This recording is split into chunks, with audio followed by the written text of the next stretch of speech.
Hello बच्चों, let's read the question. तो इस क्वेश्चन में हमें बोला गया है कि लेवल ऑफ प्रोजेस्टेरॉन जो है वो हाई रहता है कौन से फेज में इन द मेंस्ट्रुअल साइकिल। जहाँ पे ऑप्शंस हमें दिए गए A proliferative phase, B luteal phase, C menstrual phase और डी में लिखा है ओव्यूलेटरी फेज।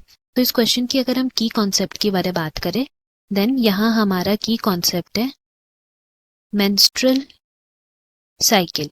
तो मेंस्ट्रुअल साइकिल को हम लोग डिफाइन कर सकते हैं as the reproductive cycle of all female primates and ये जो साइकिल होता है it occurs for 28 to 29 days. Now ये जो मेंस्ट्रुअल साइकिल है वो उसको हम लोग 4 मेजर फेजेस में डिवाइड किए हैं अकॉर्डिंग टू देयर फंक्शंस। तो सबसे पहला फेज जो है इसमें हम लोग यहाँ पे लिखते हैं सबसे पहला phase that is known as menstrual phase. तो इस फेज में कुछ हॉर्मोन्स का काम नहीं रहता है बट एक्चुअल में इसमें क्या होता है कि मेंस्ट्रुएशन होता है विच लास्ट फॉर 3 to 5 डेज। ये डिपेंड करता है हर फीमेल में। नाउ मेंस्ट्रुअल फेज होने के बाद हमारा नेक्स्ट फेज होता है जिसको हम लोग बोलते हैं फॉलिक्यूलर फेज। ये फॉलिक्यूलर फेज का एक और नाम है दैट इज प्रोलिफेरेटिव फेज, क्योंकि इसमें फॉलिकल्स का प्रोलिफेरेशन होता है। तो जैसे कि हम लोग बोले फॉलिक्यूलर फेज, इसमें क्या क्या होगा हमारा फंक्शंस में, तो हम लोग यहाँ लिख सकते हैं फॉलिक्यूलर डेवलपमेंट। एंड ये जो फॉलिकल्स डेवलप होते रहते हैं वो एक और हार्मोन रिलीज करते हैं जिसका नाम है एस्ट्रोजन। तो हम लोग यहाँ लिख सकते हैं कि there is secretion of estrogen. तो एस्ट्रोजन का सिक्रीशन भी होता है, फॉलिक्यूलर डेवलपमेंट भी होता है। नाउ ये दोनों जो फंक्शन होता है वो किस वजह से हो पाता है, because of 2 hormones which are LH and FSH। तो ये दोनों हॉर्मोन्स जो हैं ये इंक्रीज हो जाते हैं ड्यूरिंग फॉलिक्यूलर फेज एंड इसी इंक्रीज के वजह से ही हमारा ये दोनों फंक्शन जो है वो हो पाता है। नाउ इसके बाद हमारा नेक्स्ट जो फेज आता है उसको हम लोग बोलते हैं ओव्यूलेटरी फेज। तो हम लोग यहाँ लिख सकते हैं नेक्स्ट फेज जो हमारा वो है ओव्यूलेटरी फेज।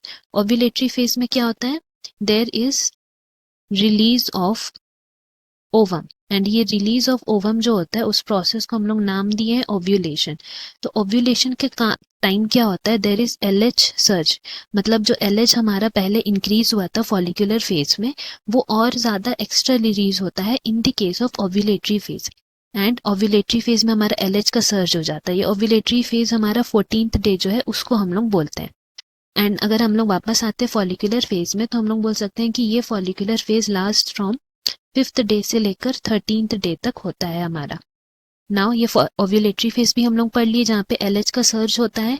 एंड इसके बाद हमारा जो लास्ट वाला फेज आता है उसको हम लोग बोलते हैं ल्यूटियल फेज।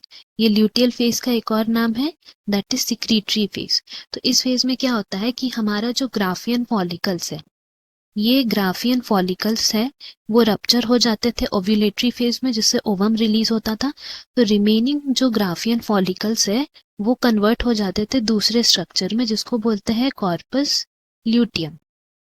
एंड ये जो कॉर्पस ल्यूटियम है वो फिर क्या रिलीज करता है, they release another hormone that is named as progesterone.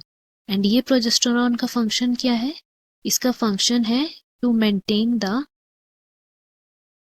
Endometrium. ये एंडोमेट्रियम लाइनिंग को मेंटेन करके रखता है for the further process of pregnancy. अगर प्रेगनेंसी का केस बनता है तो उसमें प्रोजेस्टेरॉन बहुत हेल्प करता है।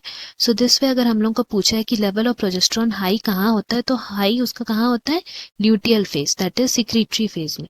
तो इसीलिए हमारा यहाँ करेक्ट ऑप्शन हो जाएगा option B. Hope you have understood. Best of luck. Thank you.